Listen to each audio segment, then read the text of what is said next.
बिस्मिल्लाहिर्रहमानिर्रहीम। अस्सलाम वालेकुम एवरीवन, कैसे हैं आप सब। उम्मीद करती हूँ कि सब खैरियत से होंगे। आज मैं आपके लिए चॉकलेट केक की रेसिपी लेके आई हूँ जो कि बहुत ही स्पॉन्जी और बहुत ही सॉफ्ट और मज़ेदार ये केक बन के तैयार होता है।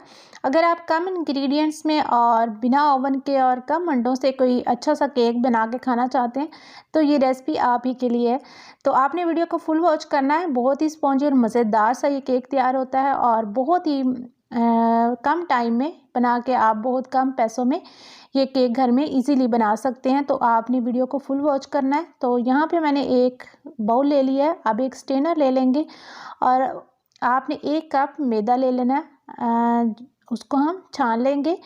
इसके साथ ही आपने इसमें ऐड कर देना है 1 टीस्पून बेकिंग पाउडर और इसी के साथ आपने 1 चुटकी ना नमक इसमें ऐड कर देना है। नमक डालने से ये होता है कि केक आपको बहुत ज़्यादा मीठा नहीं लगता और केक ज़्यादा ना खाया जाता है। तो इस तरह आपने इसको तमाम इंग्रेडिएंट्स को अच्छे से छान लेना है इस तरीके से। और इसी के साथ इसी स्टेज पे मैं इसमें 2 टेबल स्पून जो ना कोको पाउडर के शामिल कर दूंगी और इसको भी अच्छी तरह छान लेंगे क्योंकि इसमें लम्स से पड़ जाते हैं। तो आपने इस तरीके से इसको छान लेना है। अब ये तमाम इंग्रेडिएंट्स जो है ना मैंने छान लिए हैं। तो अब एक दफ़ा इनको अच्छे तरीके से मिक्स कर लेंगे इस तरह। और इसको आपने अब साइड पे करना है और मिल करते हैं नेक्स्ट स्टेप। और यहाँ पे एक दूसरा बाउल ले लेंगे और इसमें आपने 2 अंडे ले लेने हैं जो कि ठंडे फ्रिज वाले नहीं होने चाहिए, रूम टेम्परेचर पे हों। और इनको आप इसके अंदर आपने शामिल कर देनी है 1/2 कप पिसी हुई चीनी।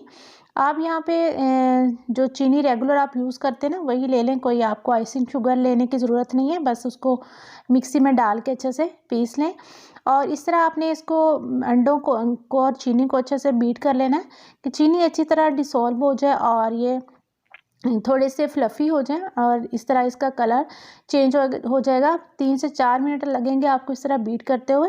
अब आपने 1/2 कप इसमें कुकिंग ऑयल शामिल कर देना और इसको भी चंद सेकंड के लिए मिक्स कर लेंगे। और थोड़ा सा आप इसमें वनीला एसेंस शामिल कर दें ताकि अंडों की स्मेल ना आए और इसको भी थोड़ा सा आप मिक्स कर लें। अब आपने जो ड्राई इंग्रेडिएंट्स मिक्स करके रखे थे ना वो इसमें ऐड कर देने हैं।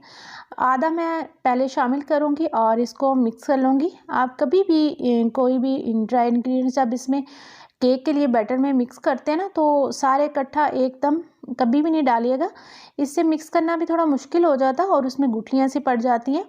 तो आपने हल्के हाथों से एक ही डायरेक्शन का इसको चलाते हुए इस तरह मिक्स कर लेना है। अब आपने 1/4 कप जो है ना इसमें दूध शामिल कर देना जो कि रूम टेम्परेचर पे हो। ठंडा दूध आपने इसमें यूज़ नहीं करना। इस तरह आपने अच्छी तरह मिक्स कर लेना है और ये देखें बहुत ही अच्छा हमारा ये बैटर बन गया है। इस तरह के रिबन से बनने लग जाए तो समझिएगा आपका बैटर अच्छी तरह मिक्स हो चुका है। इसमें बिल्कुल भी लम्स नहीं होने चाहिए और आपने बहुत ज़्यादा ओवर मिक्स नहीं करना, इससे आपका केक जो है ना अच्छी तरह फूलता नहीं है। तो बस इतना सा आपने मिक्स कर लेना कि इसमें कोई गुठली वगैरह ना हो। तो अब एक आपने केक मोल्ड ले लेना और उसको आपने अच्छी तरह ऑयल से ग्रीस कर लेना और इसी साइज़ का मैंने यहाँ पे बटर पेपर काट के रखा हुआ है तो वो इसमें प्लेस करेंगे। आपके पास अगर बटर पेपर ना हो ना तो आप ऑयल लगा के इसके ऊपर थोड़ा सा मैदा छिड़क के एक्स्ट्रा उसमें से निकाल लें तो वो भी बटर पेपर का काम करेगा। अब इसमें आप सारा ये मिक्सचर ऐड करेंगे और कढ़ाई को मैंने प्री हीट होने के लिए 10 मिनट पहले ही रख दिया था। तो एक दफ़े इसको टैप कर लीजिएगा और फिर आपने इसमें कढ़ाई में मैंने एक स्टैंड रख दिया और इसके ऊपर आप ये मोल्ड रख देंगे। आपके पास स्टैंड ना हो तो आप कोई कटोरी वगैरह भी उल्टी करके रख सकते हैं, उसके ऊपर केक मोल्ड को रखा जा सकता है। अब आपने इसको 45 मिनट या 45 मिनट जो है ना मैक्सिमम लगेंगे इसको बेक होने में। मैंने तकरीबन 45 मिनट के बाद केक को चेक किया था। आपकी फ्लेम जो है ना बिल्कुल दम वाली आंच होनी चाहिए इसके नीचे। तो माशाल्लाह से ये देखें हमारा केक अच्छे से बेक हो गया है। इसको सेंटर से चेक कीजिएगा कि अगर आपकी स्टिक क्लीन आ रही है तो केक अच्छे से बेक हो चुका है, यानी कि अंदर से कच्चा नहीं है।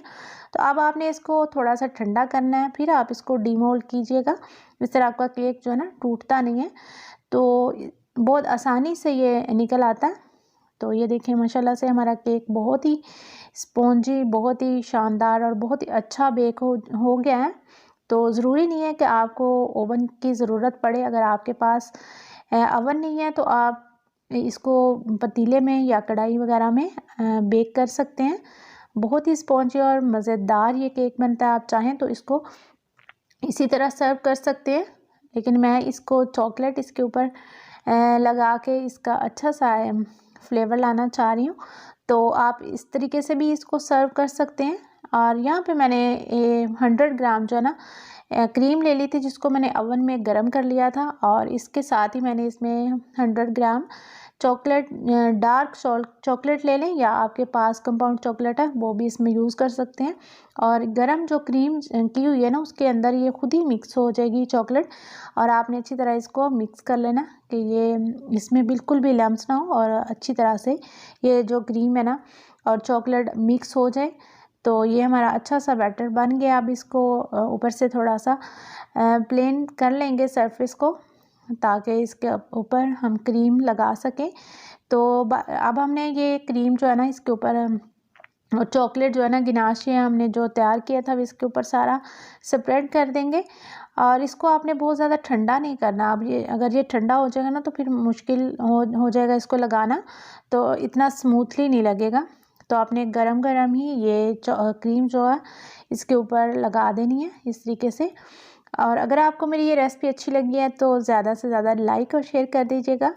और अगर आप मेरे चैनल पे नए हैं तो प्लीज़ चैनल को ज़रूर से सब्सक्राइब कर देंगे। आप देख सकते हैं कितना मॉइस्ट और सॉफ्ट सा ये केक बनके तैयार हुआ है। देखने में ये केक जितना आपको सिंपल सा लग रहा है, लेकिन टेस्ट में बहुत ही लाजवाब है। आप इसकी डेकोरेशन पे मत जाइए, बस आप फटाफट से ये केक बनाइए और इन्जॉय कीजिए।